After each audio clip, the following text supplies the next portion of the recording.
Hi, this is Hutch. KANCOLLE movie is almost 2 months away. Although people say they are pretty worried, there's no doubt it's still a strong content. And in terms of voice acting, it's an interesting content. Actually, KANCOLLE's casting policy is a good reminder of a great tradition of Japanese game developer from Nintendo Super period. Let's look into the details. KANCOLLE, like many other browser games, has multiple illustrators for its characters. Of course, character design is not standardized, which sometimes compromises the sense of integrity. However, the developer created it out of the chaos. What they did was to employ the same illustrator for the ships of the same class. This division is so detailed.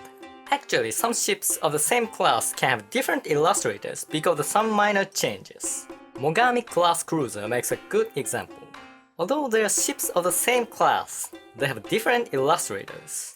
This is because 3rd and 4th ships, Suzuya and Kumano, had a slightly different hull design from the older sisters and sometimes referred to as Suzuya class. This sort of consolidation gives a sensation of unity to its character design. In addition to illustrator, casting make a great contribution to making the unity. Just as the case of illustrator, generally speaking, the same class of ships have the same voice actor. Also, it can vary among the same class because of relatively small differences based on the histories of the real ships. Again, Mogami class gives a good example. While having the same illustrator, Mogami and Mikuma have different actors.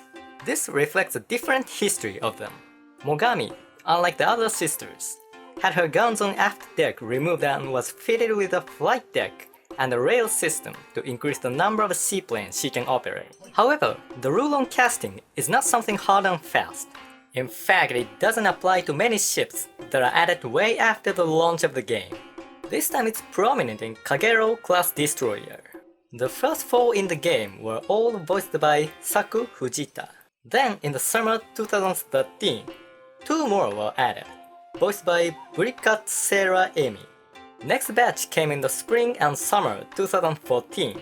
Among 4 newcomers, 3 were voiced by Kana Komatsu, and 1 was by Ayako Kawasumi. As time goes on, casting seemed to become more diverse. What could it mean? My theory is that the developer wanted casting to be as diverse as possible from the very beginning of the game. Maybe they wanted to eliminate any overlapping ideally, so that all characters have different voices. Of course, it requires way too many actors. If 1-to-1 match is to be made, now it will require nearly 200 actors in total. This doesn't seem possible, but at least casting can be more diverse. Let's take Ring Dream as an example. It's based on women's professional wrestling and released in 2013, the same year when KANCOLLE was released.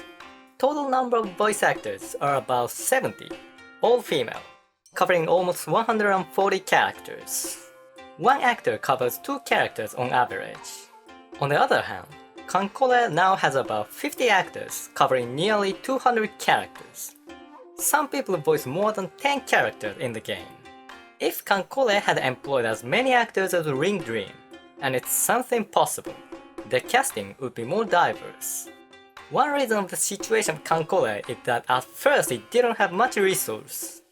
It might be too simple, but at first they were not sure the game would last long, which is a part of the reason why many major ships, including Yamato, appeared in the game from the very beginning. If they had known it would last that long, Yamato would have appeared as like an anniversary surprise or so. But once the game gained popularity, the developer could put more resources on it, which is why the casting started to vary a bit. This could explain the case of varying casts of KAGERO class ships.